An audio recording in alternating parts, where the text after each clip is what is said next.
नमस्कार बच्चों, आज मैं आपके सामने लक्ष्मण मूर्छा और राम का विलाप, जो कि आरोह पाठ्य पुस्तक के काव्य खंड से लिया गया है और गोस्वामी तुलसीदास जी द्वारा रचित है। गोस्वामी तुलसीदास जी ने वो मानव मूल्यों के एक उपासक कवि थे और अपने गुरु की कृपा से इन्हें राम भक्ति का मार्ग मिला और अपनी काव्य प्रतिभा के बल पर इसी मार्ग का अनुसरण करते हुए तुलसीदास जी ने अपनी लेखनी के द्वारा अपने आराध्य देव मर्यादा पुरुषोत्तम श्री राम के माध्यम से नीति, स्नेह, शील, विनय, त्याग जैसे उदात्त आदर्शों को प्रतिष्ठित किया। राम भक्ति पर आधारित रामचरितमानस इनकी सर्वश्रेष्ठ रचना है। रामचरितमानस के ही लंका कांड में वर्णित प्रसंग लक्ष्मण मूर्छा और राम का विलाप उद्धृत है। प्रसंग वही है कि लक्ष्मण के मूर्छित होने के पश्चात राम उनकी दशा को देखकर विलाप कर रहे हैं और सुषेण वैद्य, जो कि लंका के वैद्य हैं, वह संजीवनी बूटी लाने के लिए कहते हैं, जिसको कि हनुमान जी लेने के लिए गए हैं और हनुमान जी संजीवनी बूटी लेने के लिए गए हैं, लेकिन अभी वापस नहीं आए और राम युद्धभूमि में लक्ष्मण को देखते हुए विलाप कर रहे हैं। तो आगे का काव्यांश यही है कि अब अपलोक शोक सुत तोरा, सही निठुर कठोर उर मोरा, निज जननी के एक कुमारा, तात तासु तुम प्राण आधारा। लक्ष्मण की मूर्छा से व्याकुल और असहाय होकर राम विलाप करते हैं। जैसे पिछले वीडियो में मैंने बताया था कि राम कहते हैं कि भाई का पीछू जो है, संसार में पुत्र है, धन, स्त्री, घर तथा परिवार बार बार आते और जाते हैं, लेकिन सहोदर भाई बार बार नहीं मिलता। इसी तरह के विचार उनके मन में आ रहे हैं। राम कहते हैं कि हे पुत्र, अब तो मेरा निष्ठुर एवं कठोर हृदय यह अपयश और तुम्हारा शोक दोनों ही सहन करेगा। अपयश क्या मिला है उन्हें कि श्री राम कहते हैं कि संसार में मुझे यह अपयश मिलेगा कि एक स्त्री के लिए इन्होंने अपने भाई को खो दिया, स्त्री की भी रक्षा नहीं कर पाए और भाई को भी खो दिया। तो यह अपयश और तुम्हारे बिछोह का जो शोक है, यह दोनों ही मुझे सहन करना पड़ेगा। हे तात, तुम अपनी माता के एक ही पुत्र और उसके प्राणों के आधार हो, निज जननी के एक कुमारा, तात तासु तुम प्राण आधारा। तुम अपनी माता के प्राणों के आधार हो। हे तात, सब प्रकार से सुख देने वाला और परम हितकारी जानकर उन्होंने तुम्हारा हाथ पकड़कर मुझे सौंपा था। सौंपे से मोहि तुम्हि गही पानी, सब विधि सुखद परम हित जानी। सब विधि माने सब प्रकार से सुख जानकर, परम हितकारी मुझे जानकर के तुम्हारी माता ने सौंपे से मोहि मुझे सौंपा था।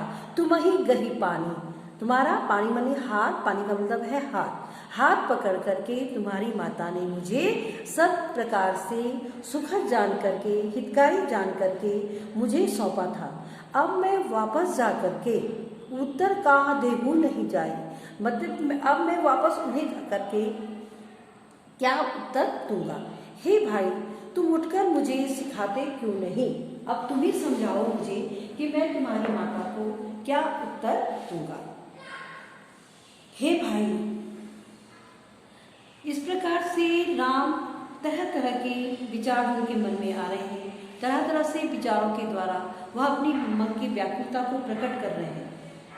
और जो राम चिंतन मुक्त रहने वाले राम, उनके मन में जब इस तरह की व्याकुलता भरे विचार आ रहे हैं, तो कवि कहते हैं कि उनके कमल की पंखुड़ी के सदृश, उनके कमल की क्या है, शबद सलिल राजीव दन लोचन। लोचन का मतलब नेत्र। उनके कमल के समान जो नेत्र हैं, उन नेत्रों से आंसुओं की जलधारा बह रही है, अर्थात उनकी आंखों से आंसू निकल रहे हैं।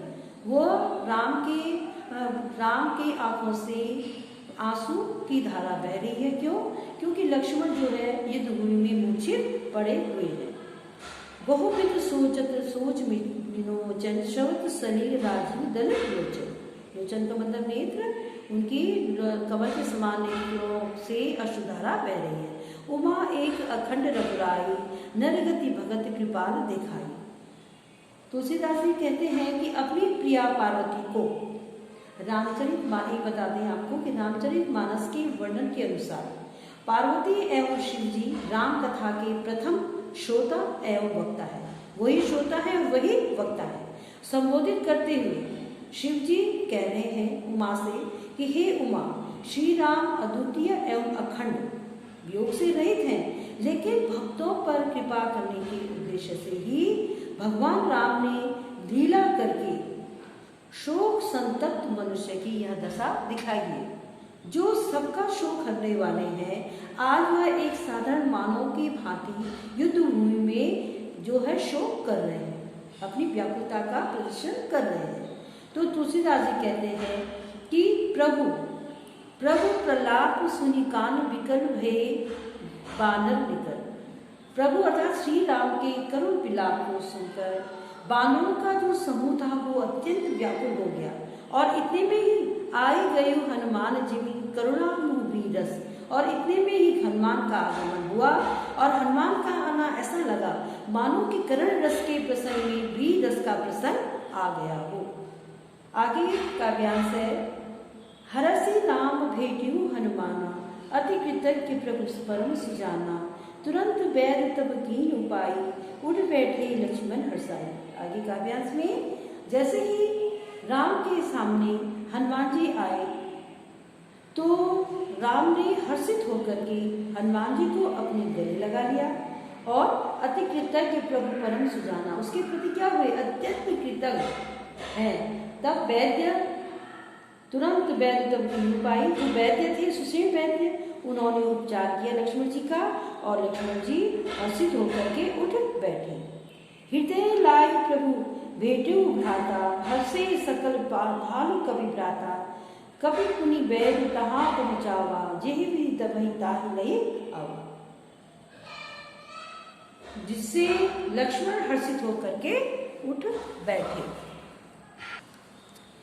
उनके उठने पर राम ने हर्षित होकर के भाई को गले लगा लिया। भालू और बानरों के समूह भी सब हर्षित हो गए और हनुमान ने वैद्य को पुनः उसी प्रकार लंका पहुंचा दिया जिस प्रकार वे उसे लेकर आए थे। और लक्ष्मण के यह वृत्तांत दशानन सुनेऊ, अति विषाद पुनि पुनि सिरधनु। और जब यह समाचार दशानन ने सुना, दशानन कौन है, रावण, रावण ने सुना तो वह अत्यंत दुखी होकर व्याकुल होकर के अपना सिर पीटने लगा। बहुत दुखी रावण हो गया। व्याकुल कुंभकर्ण पहियावा, और व्याकुलता के कारण वह कुंभकर्ण जो उनका भाई था उसके पास आया और विविध जतन कही ताई जगावा। और जो कुंभकर्ण थे वो तो सोए हुई स्थिति में रहते थे, तो उन्होंने कुंभकर्ण को जगाया अनेक यत्नों से, क्योंकि कुंभकर्ण जब सोते थे तो उनको उठाने में बड़ा समय लगता था। तो आतुरता की स्थिति में अनेक प्रकार से प्रयत्न करके कुंभकर्ण को जगाया गया। आगे जागा निश्चर देखे कैसा, मानव काल देह धरी वैसा, कुंभकर्ण बूझा कहु भाई, काहे रे तो रहे सुखाई। आगे क्या कहते हैं, जब वो निश्चर कौन है, कुंभकर्ण, कुंभकर्ण जब जागा अनेक प्रयत्न करके जब उसे जगाया गया और जब वह जागा तो वह देखने में साक्षात काल के समान लग रहा था, मानो कि काल ने ही देह धारण करके कारण काल सामने आ गया हो। जागा निश्चर देखी कैसा, मानो कालो देह धरे वैसा, जैसे कि मानो कि काल ही देह धारण करके सामने बैठ गया हो। कुंभकर्ण बूझा कहो भाई, बूझा मैंने पूछा, कुंभकर्ण ने रावण से पूछा कि तुम्हारा मुंह क्यों सूखा हुआ है, काहे रे तो मुंह रहे सुखाई।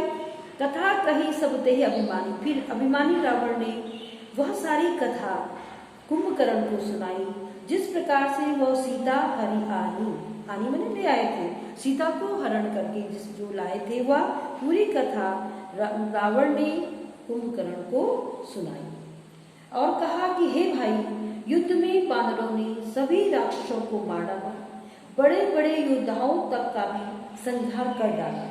दुर्मुख, देवशत्रु, नरभक्ष, अकंपन तथा महोदय जैसे विकट योद्धा और दूसरे सभी रणकुशल वीर राक्षस युद्ध भूमि में मारे गए।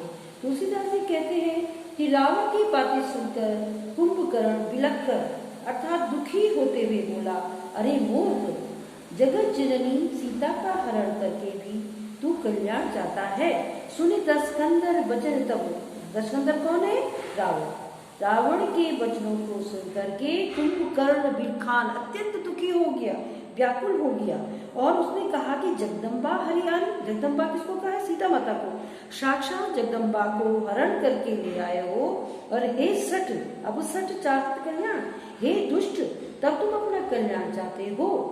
यहाँ पे प्रस्तुत काव्यांश में जो पूरा काव्यांश था ये लक्ष्मण मूर्छा राम का विलाप, इसमें काव्य सौंदर्य के आधार पर मैं बताने जा रही हूँ कि अवधी भाषा की सुंदर अभिव्यक्ति हुई है और काव्यांश में चौपाई एवं दोहा छंद का प्रयोग हुआ है।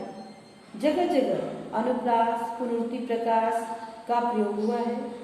लक्ष्मण के स्वस्थ होकर युद्ध के लिए तत्पर हो जाने में रावण को अपना विनाश दिखाई देता है और उसी व्याकुलता के चित्रण में कभी तुलसीदास ने किया है, काहे तो मुख रखा सुहाई, और उन्हें इसमें अत्यंत सफलता प्राप्त हुई है क्योंकि उन्होंने उस समय रावण का अपने भावी विनाश को देखने के कारण ही उसका मुख सूख गया था। और यह जो है, यह भाव जो है कवि तुलसीदास जी ने बड़ी सुंदरता के साथ व्यक्त किए हैं, एक स्वाभाविक चित्रण किया है। कुंभकर्ण का व्यक्तित्व रावण की तुलना में श्रेष्ठ बताया है। वह सीता माता को जगदम्बा कहते हैं और तुलसी ने यहाँ सीता के प्रति अपनी भक्ति का भी परिचय दिया है। तो कुंभकर्ण का व्यक्तित्व क्या है? रावण की तुलना में श्रेष्ठ है क्योंकि वह जान रहा है कि रावण ने कितनी बड़ी गलती की है और वह इसीलिए सीता माता को जगदम्बा कह करके पुकारता है। तो जो आज मैं अपना पाठ अब यहीं पे समाप्त कर रही हूँ। अच्छा है कि यह काव्यांश आपको, मुझे आशा है कि अच्छी तरह से समझ में आ गया होगा।